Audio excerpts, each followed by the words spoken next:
brothers and sisters, in the name of the Lord Jesus Christ, I will say several responses from believers regarding the important meaning received by believers in the event of the ascension in the Lord Jesus.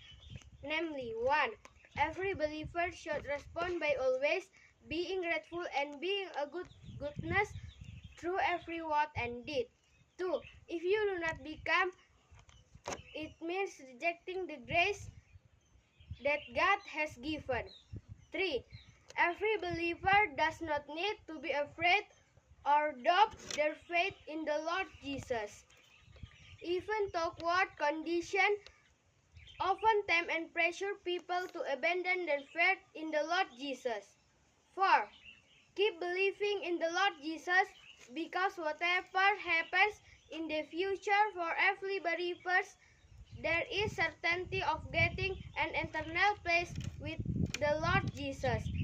Thus says God, may it blessing to all of us.